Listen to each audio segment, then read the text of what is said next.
नमस्कार, हमारा मध्य प्रदेश में आप सभी का स्वागत है। मैं हूं आपके साथ सृष्टि शुक्ला। खबरों से पहले नजर डालते हैं इस वक्त की सुर्खियों पर। घटिया चावल बांटने का मामला, शिवराज सरकार ईओडब्ल्यू से कराएगी जांच। केंद्र की जांच में उजागर हुआ था घोटाला, पीएमओ ने मांगी रिपोर्ट। सीएम शिवराज की अपील पर बाढ़ से प्रभावित किसानों को केंद्र से राहत, 7 सितंबर तक बढ़ी बीमा योजना की अवधि। बीजेपी की सदस्यता कैंपेन के बाद कमलनाथ का ग्वालियर कोच, सिंधिया बोले वो सिर्फ मेहमान हैं। हनी ट्रैप के आरोपी से जेलर की बातचीत मामले की जांच, सेंट्रल जेल के सुप्रिंटेंडेंट को 7 दिन में देनी होगी रिपोर्ट। एमपी में भारी तबाही के बाद भी नहीं थम रहा है बारिश का कहर, 12 जिलों में मौसम विभाग ने किया अलर्ट।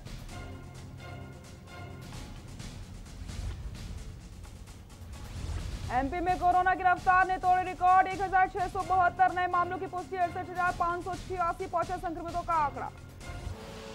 आप देख रहे हैं के न्यूज, खबरों का सारथी। सांवेर में मंगलवार को प्रेमचंद गुड्डू के चुनाव कार्यालय के उद्घाटन पर सोशल डिस्टेंसिंग टूटने और भीड़ जमा करने के मामले में पुलिस कार्रवाई का गुरुवार को कांग्रेसियों ने जमकर विरोध किया। गुस्साए पूर्व मंत्री जीतू पटवारी ने कहा कि मैं पुलिस प्रशासन को चेताना चाहता हूं कि समय बदलने वाला है। ये सरकार 42 दिन की है और सिलावट 7 से 8 दिन से है और मंत्री बचे हैं। जिस अधिकारी कर्मचारी ने अपना दायित्व का सही तरीके से नहीं निभाया, भाजपा के कार्यकर्ताओं के रूप में कार्य किया, वे याद रखें मैं तो थोड़ा सरल आदमी हूँ, लेकिन प्रेमचंद गुड्डू की चक्की बहुत बारीक आटा पीसती है। ये बात याद रखना, आगे से ये गलती ना करना। पुलिस ने धारा 188, 269 और 270 के तहत मास्क नहीं लगाने, बिना अनुमति बड़ी संख्या में लोगों को एकत्र करने और 34 कांग्रेस नेताओं पर नामजद कार्रवाई करी। ऐसे लोग पे मुकदमा दर्ज किया है जो चल नहीं सकते हैं, जो ऑफिस में बैठे थे, उन लोगों पे मुकदमा पुलिस ने दर्ज किया है। ये मंत्री जी के कहने पर ये सांवेर में कोई रिश्तेदारी में तो ये आपत्ति लेते थे तुलसीराम सिलावट। जब माइक आएगा, भाषण होंगे, तब नाम लेके बताऊंगा कि किस पे ये आपत्तियां ली थी इसकी। तो मेरा आपसे अनुरोध है बीजेपी के कार्यकर्ताओं से, ये लड़ाई कांग्रेस बीजेपी की है ही नहीं। तो ये आपत्ति लेते थे तुलसीराम सिलावट। जब माइक आएगा, भाषण होंगे, तब नाम लेके बताऊंगा कि किस पे ये आपत्तियां ली थी इसने। तो मेरा आपसे अनुरोध है बीजेपी के कार्यकर्ताओं से, ये लड़ाई कांग्रेस बीजेपी की है ही नहीं, ये लड़ाई है लोकतंत्र की। विधायक बिकने लगा, बीजेपी का विधायक बिक जाएगा, जब आपके मन पे क्या बीतेगी? तो जब विधायक बिकेगा तो लोकतंत्र जिंदा कैसे रहेगा और लोग वोट से डरेंगे कैसे? अगर आज तुलसीराम सिलावट को बिकने के बाद वोट मिल सकता है तो फिर सब बिकने लगेंगे। तो ये कांग्रेस बीजेपी की बात नहीं है, ये बात है लोकतंत्र की के सम्मान की और आपके वोट की कीमत की। तो हम सबको मिलकर, सांवेर की जनता मुझे पता है 20,000 वोट से हराओगी कि नहीं हराओगी? तुलसीराम सिलावट को 20,000 वोटों से घर भेजेंगे नहीं भेजेंगे? ये कोई जीतू पटवारी की बात नहीं है। मैं कई गांव घूम लिए, विशाल पटेल घूम लिए, संजय शुक्ला, प्रेमचंद गुड्डू खुद गए, अंतर सिंह दरबार गए, ये हमारे जिला अध्यक्ष जी, सब परिवार के लोग कार्यकर्ताओं के साथ घूमे। बीजेपी के लोग भी मिलते हैं तो कहता है भैया तुम चिंता मत करो, एक जसोत इन्हें गड़बड़ करी उसोच घर भेजांगा, तो टेंशन लो जो मत। इन लोगों को मुकदमा दर्ज करना है, ऐसे लोग पे मुकदमा दर्ज किया है जो चल नहीं सकते हैं, जो ऑफिस में बैठे थे, उन लोगों पे मुकदमा पुलिस ने दर्ज किया है। ये मंत्री जी के कहने पर ये सांवेर की जनता की लड़ाई है, ये सत्य और असत्य की लड़ाई है। इसमें कांग्रेस के जो कार्यकर्ताओं पे जो प्रकरण दर्ज हुआ है, ये डरने वाले नहीं है। और ये पुलिस ने अन्य करके जो मुकदमा दर्ज किया है कि 35वां अन्य, तो उन्हें फोन कराए जा रहे हैं कार्यालय से कि तुम्हारा नाम हम नहीं देंगे अन्य में, तुम्हें तो चुप बैठो, काम मत करो और हमारे साथ आओ। तो ऐसे डराने की, धमकाने की राजनीति हो रही है। ये कांग्रेस का कार्यकर्ता इतना शक्तिशाली और मजबूत है कि वो डरने वाला नहीं है। और प्रशासन कितना भी कर ले, प्रशासन ने ये दोगलापन रवैया नहीं अपनाना चाहिए। पहले यहाँ पर 4-4, 5-5 कार्यक्रम हुए हैं, उनमें रैली के रूप में लोग आए हैं, लेकिन उन्हें कोई मुकदमा दर्ज नहीं किया गया और आज ये मुकदमा दर्ज कराया गया। पूरी कांग्रेस साथ है, ये कांग्रेस के साथ इस तरीके का ये काम नहीं चलेगा। ये चंद दिनों की सरकार है और चंद दिनों के मंत्री है। कांग्रेस ने कभी कोई शिकायत करी क्या जो कार्यक्रम लगातार साविर में हो रहे हैं? बिल्कुल की ऑथेंटिक की, लेकिन ये तो वहाँ चाटुकारिता कर रहे हैं, ये तो उनसे डर रहे हैं। उस कानून को अलग रख के केवल उनका आदेश मान रहे हैं और कार्रवाई कर रहे हैं, उन पर कार्रवाई नहीं कर रहे हैं। हमने तो हमेशा दी है इनको कि इन पर कार्रवाई होना चाहिए। मध्य प्रदेश के गृह मंत्री नरोत्तम मिश्रा ने कांग्रेस पर हमला बोला, क्या कुछ कहा आपको दिखा देते हैं। अब कांग्रेस बोल ही तो सकती है, गई तो नहीं होगी वहां, जा तो सकती नहीं, ट्वीट कर सकते हैं। किसान के बेटे ने स्वयं ने कह दिया, थोड़ा मन उनका भटका हुआ था और इसके कारण से चित्त जब शांत नहीं होता तो इस दिशा में बढ़े। उनके बेटे का बयान है, बाढ़ आई है, अतिवृष्टि हुई है, वो भी एक पक्ष है, लेकिन कांग्रेस का पक्ष समझ में नहीं आया। इसको क्रोकोडाइल टीयर कहते हैं। चावल खरीदे तो उन्हीं ने थे ना, उन्होंने गरीब के जख्म का कुछ यूं किया इलाज, मरहम भी लगाया तो खंजर की नोक से। ये इसी तरह से करते आए। इल्जाम हम पर लगा रहे हैं, पकड़ा हमारी सरकार ने, सस्पेंड किए हमारी सरकार ने, कार्रवाई की मिलों पे हमारी सरकार ने, हमारी कार्रवाई पे ट्वीट कर रहे हैं। दिल्ली सरकार हमारी, यहां की सरकार हमारी। आप अपनी गलती को छुपा रहे हो, माफी मांगना चाहिए कमलनाथ जी को इस तरह की खरीदी के लिए।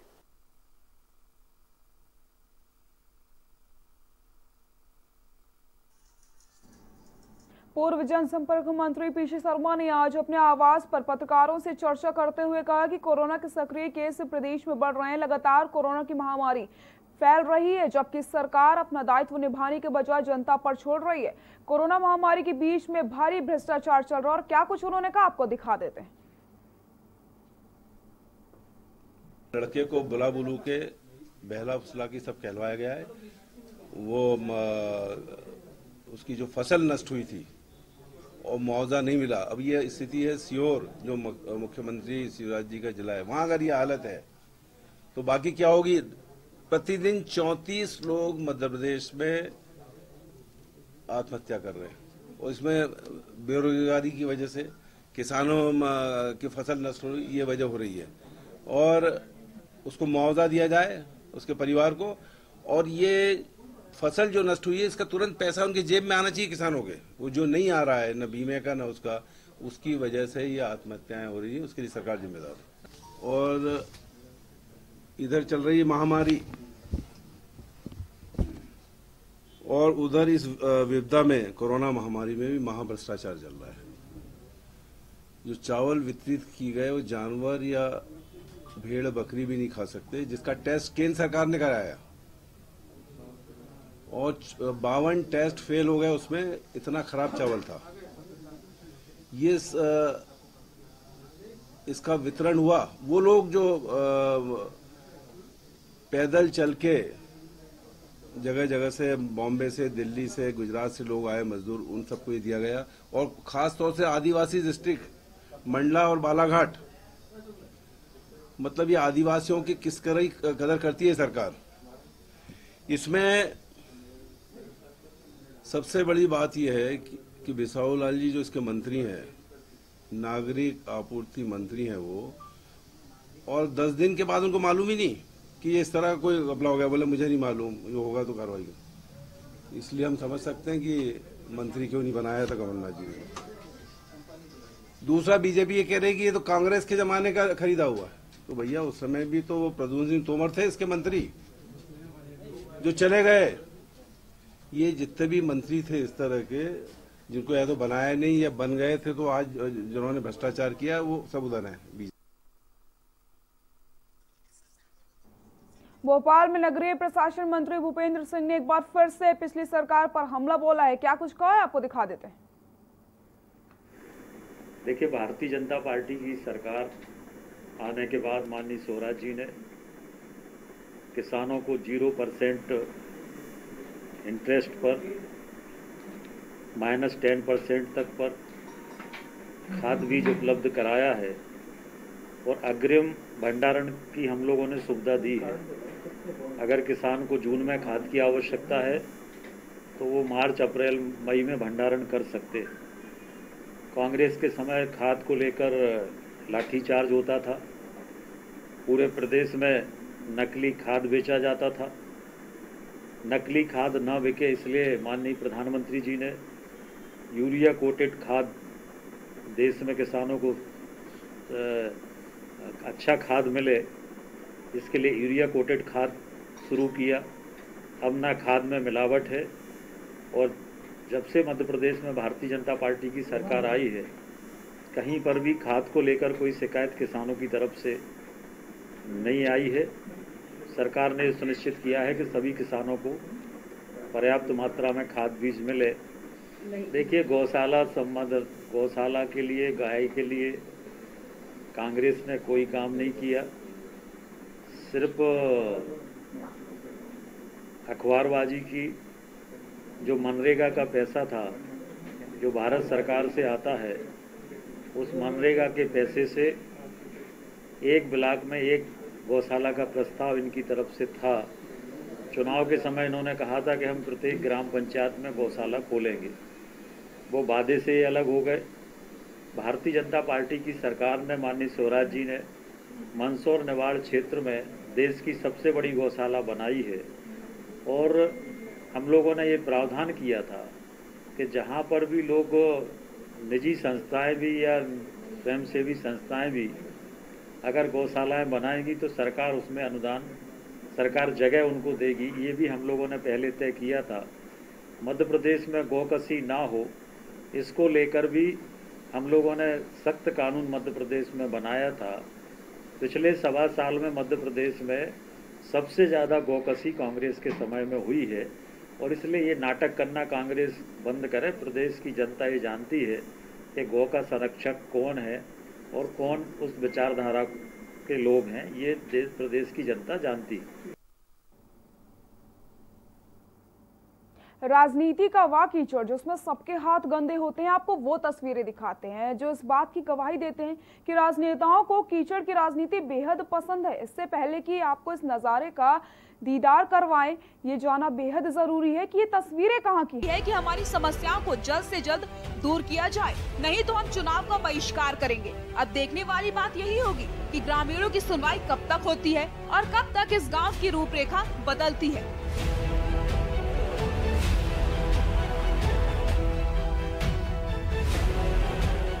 खंडवा से के न्यूज के लिए गुलाब सिंह की रिपोर्ट। खबर भोपाल से, जहां पर सरकार द्वारा लाए जा रहे मॉडल एक्ट को लेकर के संयुक्त संघर्ष मोर्चा मध्य प्रदेश मंडी बोर्ड में भारी नाराजगी देखने को मिली, जिसे लेकर के संयुक्त संघर्ष मोर्चा के बैनर तले राजधानी भोपाल सहित पूरे प्रदेश भर में मंडी कर्मचारियों ने कलम बंद हड़ताल कर ली। प्रदर्शनकारी कर्मचारियों ने राजधानी भोपाल के मंडी बोर्ड स्थित कार्यालय पर सरकार के खिलाफ जमकर नारेबाजी करते हुए अपना आक्रोश जताया और सरकार से नए मॉडल को वापस लेने की मांग करी जा रही है। साथ ही साथ कर्मचारियों ने सरकार को चेतावनी देते हुए कहा है, अगर नया मॉडल एक्ट वापस नहीं लिया गया तो आने वाले विधानसभा सत्र के दौरान वह विधानसभा का घेराव करेंगे। जो भारत सरकार और मध्य प्रदेश शासन द्वारा जो एक्ट लाया गया है, जो किसान विरोधी, व्यापारी विरोधी, हमाल तलाटी विरोधी और कर्मचारी विरोधी, ये जो हमारे मंडी के 4 पायदाने हैं, चारों पायदानों को नीचे गिरा दिया, काट के बर्बाद कर दिया है भारत सरकार और मध्य प्रदेश शासन ने। तो उसके खिलाफ ये जन समुदाय आप देख रहे हैं उभरा हुआ है। अभी हमारी 10,000 की संख्या और आने वाली, पूरे प्रदेश तक और कर्मचारी हमारे आ रहे हैं, क्योंकि सबकी रोजी रोटी का सवाल हो चुका है। खबर भोपाल से, जहां प्रमुख सचिव और भोपाल कलेक्टर अविनाश लवानिया ने हेरिटेज सिटी के तहत किए जा रहे निर्माण कार्य का जायजा लिया। ऐतिहासिक गौहर महल सदर मंजिल का दौरा भी किया है।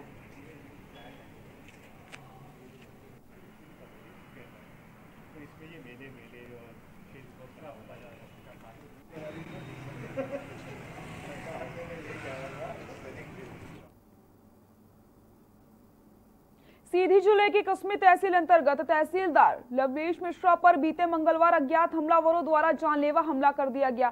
देर रात बेहद नाजुक हालत में उन्हें सीधी जिला अस्पताल से रीवा में संजय गांधी अस्पताल रेफर कर दिया गया।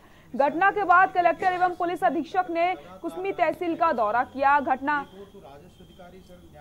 नाराज प्रदेश भर के राजस्व अधिकारियों ने सीधी कलेक्टर को ज्ञापन सौंपा है, जिसमें अन्य मांगों के अलावा न्यायिक जांच कराने की मांग करी गई।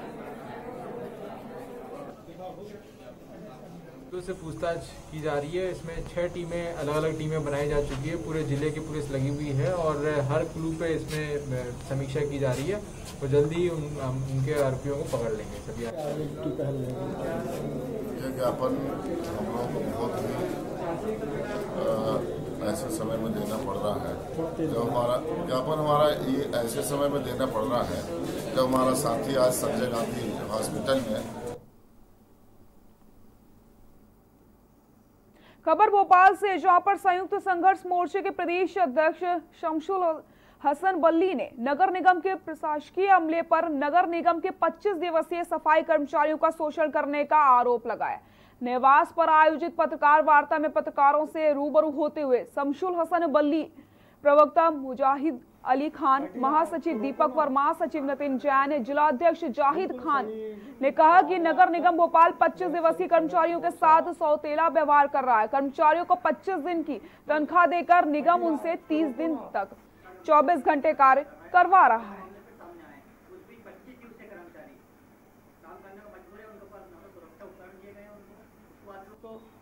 बैठी रहा है, उसको रोको ना। बिल्कुल सही।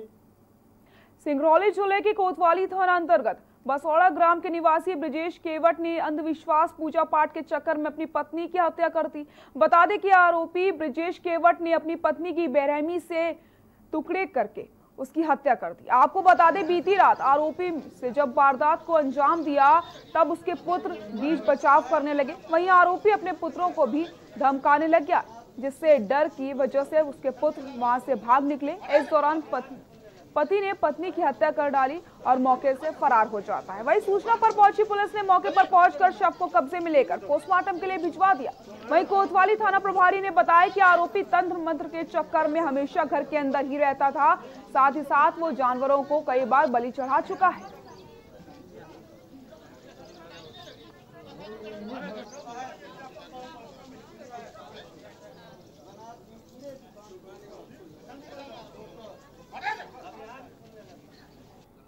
उसके दोनों पुत्र मनोज केवट और शुभेंदु केवट जग गए थे। उनके द्वारा रोकने का भी प्रयास किया गया, लेकिन आरोपी उनकी बात को नहीं माना और उनको भी धमकाया। तब वो दोनों भाग गए और इस बीच उसने धारदार हथियार से महिला के सिर में और गर्दन में प्रहार करके उसकी हत्या कर दिया और उसको उसके शव को जहाँ वो पूजा पाठ करता था वहाँ गाड़ दिया था। प्रथम दृष्टया तंत्र मंत्र के चक्कर में हत्या का प्रकरण प्रकाश में आया है। पुलिस द्वारा हत्या का प्रकरण पंजीबद्ध कर गंभीरता से अनुसंधान किया जा रहा है। विदिशा की कोतवाली पुलिस ने बड़ी कार्रवाई करते हुए 2 कुंटल गांजे के साथ 2 आरोपियों को गिरफ्तार किया। बताया जा रहा है कि एक आरोपी भागने में कामयाब हो गया। वहीं 2 कुंटल गांजे की कीमत करीब 20 लाख से अधिक बताई जा रही है। पुलिस ने मुखबिर की सूचना पर एक ट्रक को जब्त किया, जिसमें 3 आरोपी सवार थे। उनके पास से करीब 2 कुंटल गांजा जब्त किया गया। एक आरोपी मौके से फरार हो गया।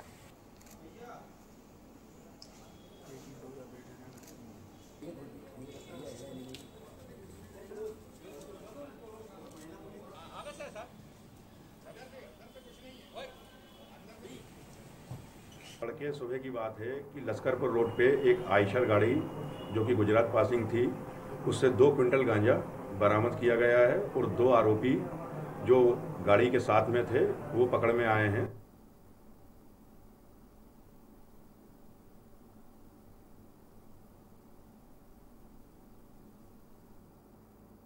हम बात कर रहे हैं खंडवा जिले के पुनासा ब्लॉक के ग्राम जामकोटा गांव की, जहां पर एनएसडीसी द्वारा पुनर्वास स्थल बनाया गया, लेकिन ये गांव में सड़कें पूरी तरीके से खराब हो चुकी हैं। इन ग्राम के लोगों को गांव के बाहर जाने के लिए कोई रास्ता नहीं है। जो मार्ग है वहां पूरी तरीके से खराब है। ऊपर से तेज बारिश के चलते ये मार्ग तालाब में तब्दील हो गया। यहाँ से आवागमन पूरी तरीके से बंद हो गया है। लोगों को ट्रैक्टर पर बैठ करके मार्ग को पार करना पड़ता है, जिसको लेकर के ग्रामीणों में आक्रोश देखने को मिल रहा है।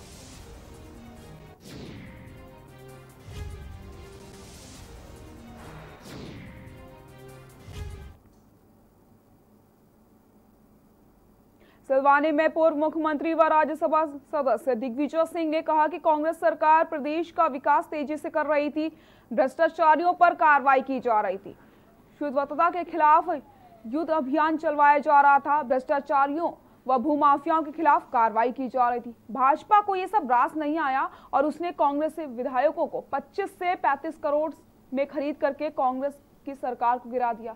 लेकिन आगामी दिनों में होने वाले उपचुनाव में जनता भाजपा को करारा जवाब देगी। वह तहसील के कुंडावली गांव में माधो सिंह पटेल की निवास पर आयोजित निजी कार्यक्रम में शामिल होने के बाद मीडिया से चर्चा कर रहे थे। इस दौरान बरेली विधायक देवेंद्र पटेल, पूर्व विधायक व कांग्रेस जिला अध्यक्ष देवेंद्र पटेल आदि विशेष रूप से यहां पर मौजूद रहे।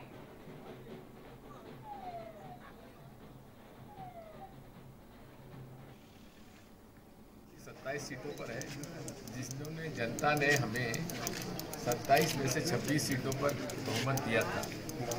इन्होंने पैसे में जनमत खरीद लिया, लोभ देके, लालच देके हमारे कांग्रेस के विधायकों को 25 से 35 करोड़ रुपए देकर खरीद लिया। अब जनता इसका जवाब देगी और जनता करारा जवाब देगी। लगातार हो रही बारिश से किसानों की फसल बर्बाद हो चुकी है। वहीं किसानों के हित में पूर्व विधायक भी मैदान में उतर आए। बसौदा ग्यारसपुर के पूर्व विधायक निशंक कुमार जैन ने कहा, तख्त बदल दो, गाज बदल दो, बेईमानों का राज बदल दो। एसडीएम कार्यालय ग्यारसपुर में किसानों के हित में सैकड़ों कांग्रेसी कार्यकर्ताओं के साथ भारी बारिश में कार्यकर्ताओं के साथ ज्ञापन देने वहां पर पहुंचे। वर्तमान में बीजेपी की सरकार प्रदेश से लेकर केंद्र में हो रहे किसान आज परेशान है, दुखी कर रहे हैं। भाजपा की सरकार और मुख्यमंत्री शिवराज सिंह चौहान, उन्होंने प्रदेश की सरकार पर कई तंज कसे एवं किसानों के हित के लिए हमेशा लड़ते रहेंगे और हमारी सरकार हमेशा लड़ती रहेगी, उन्होंने ऐसा कहा है। जिले में सोयाबीन, उड़द और मूंग पर पहले कीट का प्रकोप हुआ, यानी कीड़े का प्रकोप हुआ और फसल तबाह हुई और बची कुछ जो फसल थी वो अत्यधिक बारिश ने खत्म की। हमारे कुछ सवालों के साथ माननीय मुख्यमंत्री जी से मांग है कि जब पिछली बार इसी मौसम में किसानों को नुकसान हुआ था और शिवराज जी विपक्ष में थे। अनूपपुर जिले के वन परिक्षेत्र बिजरी निगवानी के बीच जर्रा टोला के वन क्षेत्र से लगी बरने नदी के किनारे ग्रामीण नदी के किनारे कुछ बना रहे थे। तभी सुबह 4 बजे के लगभग छत्तीसगढ़ सीमा तरफ से हाथियों का दल यहां पर आ पहुंचा। रामचंद्र पाव के ऊपर हाथियों का दल हमला करके उनको मौत के घाट उतार देता है और उसे मौके से 3 साथियों ने मौके से भागकर अपनी जान बचा ली।